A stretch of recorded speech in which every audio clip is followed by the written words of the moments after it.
Eh bien salut tout le monde les amis, c'est Bamio. Aujourd'hui on va se retrouver pour un nouveau Twingo Show où on va parler de mon expérience du code et du permis de conduire, de l'examen je parle.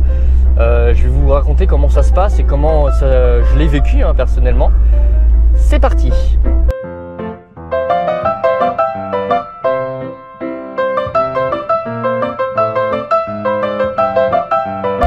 Donc l'examen du permis de conduire, donc déjà ça commence par le code. Première étape, c'est de passer son code.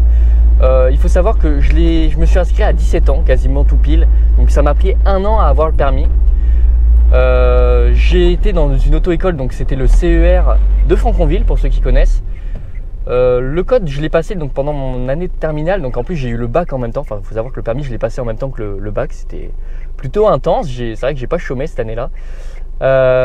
J'en ai des bons souvenirs, j'en ai des moins bons. Mais en tout cas, j'ai une expérience et ça, je souhaitais vous la raconter parce que c'est toujours bon de partager ses expériences pour éviter que les autres fassent les erreurs qu'on a pu faire dans le passé. Donc déjà, il faut s'inscrire, bien sûr, forcément. Mais je veux dire, seconde étape pour passer son permis, il faut tout simplement faire son épreuve d'évaluation pour savoir combien d'heures de conduite vous allez avoir besoin, etc. Moi, j'ai été noté à 33 heures de conduite. Ouais, 33 heures de conduite, ça va, c'est pas énorme en réalité. En sachant que les heures de conduite c'est 50 € à chaque fois, donc faut pas trop en avoir. Généralement c'est mieux si vous en avez moins à faire. Donc vous passez votre évaluation et vous posez des questions, etc. pour évaluer un petit peu si vous avez besoin de beaucoup d'heures de conduite ou pas, ou si vous connaissez un petit peu déjà la mécanique, l'automobile, etc. Donc ensuite, une fois ça, donc vous avez vos heures de conduite, il vous donne un petit boîtier pour pouvoir répondre aux questions. Donc comment ça se passe une heure de conduite? Vous avez tout simplement un diaporama avec des questions. 40 questions et en fait vous avez sur votre petit boîtier A, B, C, D et vous devez répondre à vos questions voilà, et ensuite à la fin de toutes les questions, une fois qu'elles sont toutes passées, vous avez répondu à toutes vos questions sur le boîtier, vous avez la correction qui prend la moitié du temps de l'heure. C'est un peu chiant et je vais y revenir après parce que ça a son importance. Les corrections sont super longues, j'espère que ça a été amélioré depuis parce que c'est trop long. C'est ça qui m'avait cassé les burnes à l'époque, excusez-moi du terme, mais c'est vrai que c'était ça qui m'avait un peu saoulé. Donc ça dure 1 heure en gros, vous avez 20 minutes de questions, 20 minutes de correction et après 20 minutes à attendre avant la prochaine séance. En gros, si vous avez des questions, vous pouvez les poser au moniteur, etc. Voilà dans les grandes lignes. Moi, il s'avère que j'ai eu mon code grâce à un super truc que le CER a fait, c'est le code via internet. Alors ça, c'est une super nouveauté et c'est grâce à ça que je l'ai eu. Je ne sais pas si j'aurais pris aussi peu de temps à l'avoir sans cette merveille. Donc en fait, vous aviez le code sur internet, vous vous connectez avec vos identifiants et vous aviez les questions sur votre ordinateur. Donc c'est à dire qu'en rentrant de cours, moi ça me permettait eh bien de, on va attendre qu'il passe avec sa Clio GT là. Ah ouais, ça passe. Bon bah écoute, c'est gentil mais j'avais pas vu. Donc ça m'a permis en fait quand je rentrais de cours, j'avais pas trop de temps, j'avais un peu la flemme aussi, on va pas se mentir, d'aller au code de la route. C'est un peu chiant même si c'était pas super loin, d'aller faire son heure, etc. C'était un peu relou, donc je vous avoue que moi ça m'a bien arrangé. Ça veut dire qu'en même temps que les devoirs, je faisais après les devoirs, je faisais mes 3-4 exercices de code. Et en plus ça comptait dans la moyenne, c'est à dire que pour pouvoir passer son épreuve de conduite, de code, pardon, je m'en mêle, il faut avoir une moyenne de 5 fausses réponses maximum sur 40. Et donc c'est grâce à ça que j'ai eu la moyenne. J'enchaînais les questions. J'ai eu de la chance, c'est qu'il y avait souvent des questions qui se répétaient, donc je connaissais les réponses à force. Et la grosse différence, c'est que les réponses, comment on appelle ça, les corrections ne prenaient pas 2 ans à s'effectuer. On avait vite on pouvait lire vite fait la réponse et la correction pour apprendre. Et voilà, c'était fini, basta. C'était beaucoup moins galère que ce qui se faisait sur quand on allait là-bas directement, ça prenait du temps quoi. C'était 20 minutes de correction. Alors que là, voilà, tu lisais, j'ai eu faux là, pourquoi? Ok, mais les autres j'ai eu bon, donc j'ai pas besoin de regarder, je connais la réponse. Vous voyez ce que je veux dire? Donc en fait, on perdait pas de temps, c'était 5 minutes de correction pour 20 minutes, 10 minutes, 15 minutes d'exercice. Parce que pareil, quand vous cliquez sur la bonne réponse, ça passait tout de suite à la suivante. Il n'y avait pas besoin d'attendre le compte à rebours, etc. C'était beaucoup plus rapide et honnêtement, je préférais largement. Voilà. Ensuite, il s'avère que j'ai eu une date. Cette date est tombée le 26 décembre. Merci. En fait, depuis 2015, j'ai jamais eu un Noël de pas stressant. Voilà, depuis 2015, ça fait 5 ans, bientôt 6, que j'ai aucun Noël de reposant. Donc c'est vrai que c'est super ça. Donc j'ai passé un bon réveillon mais assez stressant. Après, il faut relativiser, hein. Voilà, on profite du moment et on viendra plus tard. On regardera plus tard hein, ce qui se fait. Alors, rendez-vous à 7 h à l'auto-école le 26 décembre. Ça pique beaucoup. Le moniteur t'emmène du coup, donc moi c'était Cergy préfecture je crois, si je dis pas de conneries, pour passer l'examen. On est 2 ou 3 de chaque auto-école à se rassembler au même endroit. Vous passez votre examen dans une grande salle qui peut accueillir plusieurs auto-écoles. Et ensuite, donc vous passez votre examen, ça dure pareil une grande heure. Il n'y a pas de correction. Non, ça dure un peu moins peut-être. Parce qu'il n'y a pas de correction en fait d'exercice, donc au final voilà. Et ensuite, 2 jours après, pas instantanément, vous avez la réponse. Est-ce que vous avez eu votre code ou non? Donc moi je l'ai eu le 28 décembre, un samedi, j'ai eu la réponse et effectivement j'ai eu mon code. Par contre ils m'ont pas donné les résultats. C'est l'auto-école qui vous appelle pour vous dire est-ce que vous avez eu votre code. Et moi ils m'ont pas donné les résultats malheureusement. Donc je sais pas si j'ai eu 5 sur 40, si j'ai eu 3 sur 40. Mais dans mes souvenirs je sais que j'avais un peu galéré à avoir mon... il y a quelques questions, j'étais dans le doute en réalité. Donc, Et alors moi j'avoue que j'ai pas eu de bol vraiment. C'est-à-dire que j'étais trop jeune pour commencer à conduire, pour pouvoir passer l'examen du permis de conduire, le vrai, cette fois où on conduit, l'épreuve de conduite.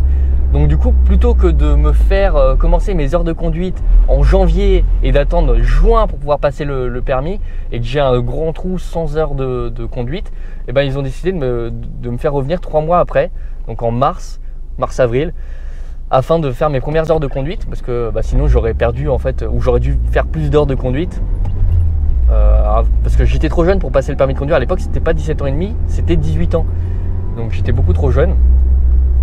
Et oui, je suis trop fort, je crois, c'est pour ça qu'ils m'ont fait retarder.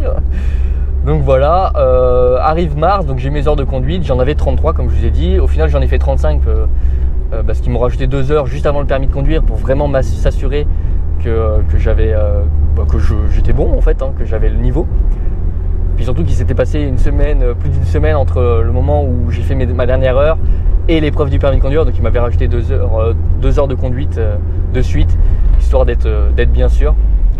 Hop là on freine, oh les freins sont pas fous de la Twingo, mais ça marche. Voilà, donc en gros j'ai fait mes 33 heures de conduite. Alors je vous avoue que c'était pas une partie de plaisir, il y en a beaucoup qui préfèrent la conduite. Moi j'avoue que j'ai eu un peu de mal. Alors oui, c'est plus amusant et c'est de la pratique, donc c'est plus, voilà, c'est visuel, etc. Mais j'avoue que c'est pas une dinguerie. J'ai pas pris énormément de plaisir. Il s'avère que les premières heures de conduite, j'étais complètement en transpiration. En gros, vraiment, je suais, mais comme pas possible. Je rentrais dans la voiture, 5 minutes après, j'avais le dos trempé. Et d'ailleurs, ils auraient peut-être dû mettre des serviettes à cause de moi, parce que les sièges, je les souillais. Au moins, je cassais pas la boîte de vitesse, c'est bien. Donc voilà, ils vous font. Alors après, c'est par ordre. En gros, la première heure de conduite, vous faites juste la direction. C'est le moniteur qui s'occupe de passer les vitesses, etc. Après, vous faites les vitesses. Après, vous faites de la ville en autonomie avec le moniteur qui vous donne des directions seulement. Après, vous faites de l'autoroute. Enfin voilà, c'est crescendo. Ça, je vous explique pas trop comment ça se passe parce que ça dépend vraiment de beaucoup. Il y en a qui ça va être rapide, il y en a qui ça va être dans l'autre sens. Enfin, ça dépend beaucoup. Donc en gros, vous y allez crescendo, vous augmentez un peu la difficulté à chaque fois, vous êtes de plus en plus autonome, c'est ce qui vous prépare à faire au final. Et puis vous arrivez à l'épreuve du permis de conduire, tranquillou. Ah, c'est mon voisin, je crois. Salut voisin. Voilà, il s'avère donc, il y a un truc qui se balade dans le coffre, ça me saoule. Donc que j'ai eu mon permis et l'épreuve du permis de conduire, je vous avoue que j'ai une grosse anecdote à vous parler et une plus petite. Donc moi j'ai passé mon examen du permis de conduire à Argenteuil. Il faut savoir que c'est un des centres d'examen les plus compliqués au monde, enfin en France pardon. Donc c'était pas évident.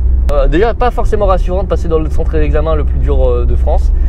Parce qu'il y a beaucoup de zouaves là-bas qui conduisent pas terrible. Et puis les routes sont compliquées, sont un peu à l'ancienne, etc. C'est pas super évident comme là c'est évident, là ça va, il y a un rond-point, il y a deux routes, des voies là-bas il y a des doubles ronds-points, il y a des voies qui s'insertent partout et tout, c'est pas évident. Donc en gros, je l'ai passé là-bas. En gros, pareil, rendez-vous 7 h. Le 1er juin 2016, je venais d'avoir 18 ans. Donc vraiment le lendemain de mon anniversaire. Moi, j'ai de la chance là-dedans. Comme vous pouvez voir, à chaque fois, c'est toujours soit après Noël, soit après mon anniversaire. Bah bon, après, l'important, c'est d'avoir une date, hein, quand même. Donc après, pareil, rendez-vous 7 h à l'auto-école. Il vous emmène là-bas.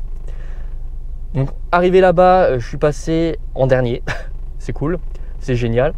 Donc déjà la pression monte parce que tu vois les autres qui reviennent, ah, ils sont pas sereins, ouais, est-ce que c'est passé ou pas. T'es en train de stresser, tu te dis bah merde alors, si eux ils n'y arrivent pas, mais alors moi qu'est-ce qui va m'arriver. Au final ça s'est bien passé, hein. Sinon j'aurais pas mon permis, sinon je ferais pas cette vidéo. Mais l'examinateur était plutôt rigolo parce qu'en fait il a une voiture, c'était une Ford K je crois, mais vous savez les Ford K pas très belles. Et c'était très drôle parce qu'en réalité elle était pimpée quoi, elle avait des vinyles, elle était pas très belle sa voiture. Après je juge pas, non on va pas juger, mais c'était assez marrant, c'était loufoque, on se dit oula l'examinateur il a un style particulier. Donc c'était assez drôle pour ceux qui sont passés dans les années 2015 à Argenteuil leur permis, ils sauront de qui je parle, mais c'est plutôt rigolo. Après l'examinateur était sympa en soi, hein, il n'y avait pas de problème. Du coup voilà, c'était une petite anecdote assez drôle. Donc moi j'ai passé mon épreuve de conduite, ça a duré une vingtaine de minutes et il s'est passé quelque chose pendant cette épreuve. Je vous en avais déjà parlé dans le premier voiture log pour les vieux. Il s'avère que j'ai failli avoir un gros accident, mais vraiment c'était assez incroyable. J'ai failli cartonner, mais de façon violente, hein, quand même, sur autoroute, hein, enfin sur voie rapide en tout cas. C'était pas dingue. Dans les grandes lignes, je me suis inséré sur une route qui était marquée à 50 km/h. Il y avait des rappels 50 km/h, etc.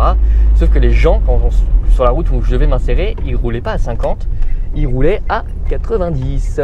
Et il s'avère donc que moi j'ai trouvé un petit espace pour m'insérer. Je reste à 50 bien sûr parce qu'il y a marqué 50. Et puis, petite nouvelle pas ouf, il y a un camion qui arrive derrière à 90 km/h qui commence à se rapprocher très vite de ma voiture. Il faut savoir que les voitures d'auto-école, c'est pas des fusées, hein, c'est 60 chevaux diesel avec des boîtes de vitesse cassées. Enfin, même si les véhicules ont un an, les boîtes de vitesse elles sont souillées. Donc c'est pas c'est pas ouf quoi. Donc pour se dégager d'une situation, bah ça marche moyen. On va pas se mentir. Donc bah j'ai beau accélérer, le examinateur qui me dit oui accélère. Il a fallu toucher le volant, il a pas touché au final, heureusement parce que c'est éliminatoire.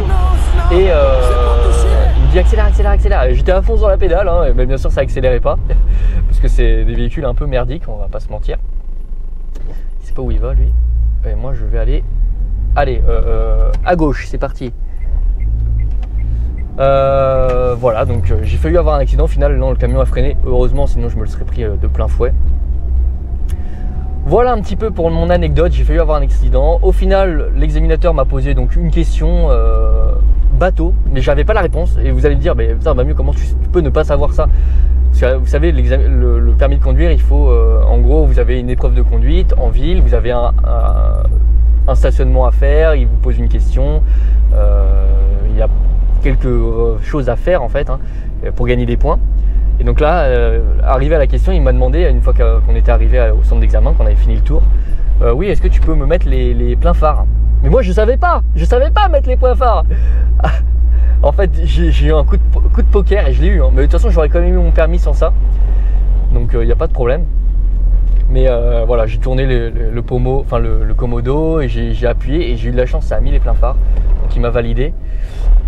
Petite chose quand même, l'examinateur, juste pour revenir sur le presque accident, l'examinateur il m'a dit je vais pas pénaliser mon élève, il a dit à cause des erreurs des autres. Donc il m'a pas compté le fait que j'ai failli avoir un accident, parce que je pense que ça aurait été éliminatoire, hein, sinon. Mais quand même c'est plutôt le clignot. Allez, on va pouvoir démarrer. Donc voilà, il m'a pas pénalisé, ça c'est cool.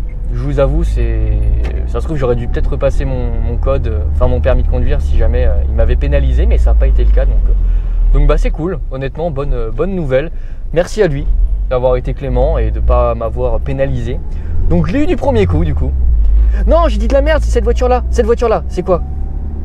Bah, c'est une Ford. C'est une. Ah bah c'est la Ford K2 en fait, je crois. Bah si, c'était une Ford K du coup. Bah voilà, c'était cette voiture qu'il avait l'examinateur, et puis avec des motifs de fleurs, des trucs comme ça, mais genre vraiment collés, c'était pas natif. Hein. Bref, je repensais à ça. Voilà, en gros pour mon épreuve. Je vous renvoie vers la vidéo où je parle de pourquoi il faut passer son permis. Je vous mets l'affiche en haut de la vidéo. Et de toute façon, elle apparaîtra à la fin de la vidéo. Vous pourrez cliquer dessus pour ceux qui ne l'ont pas vu. Mais c'est important de passer son permis de conduire et je vous explique pourquoi, mes raisons principales. Il y en a d'autres, hein, bien sûr, mais voilà. J'espère que cette vidéo vous aura plu. Petit Twingo Show très important. Ça me tenait à cœur de vous en parler parce que c'est un sujet qui est important quand même. Passer son permis de conduire, savoir avoir une expérience du permis de conduire. Quelqu'un qui vous en parle, qui l'a passé, un jeune qui l'a passé récemment, c'est cool. Voilà, on va pas se mentir. Donc j'espère que ça vous aura plu. Moi, je vous souhaite à tous et à toutes une très bonne journée et on se retrouve pour une prochaine vidéo. Salut!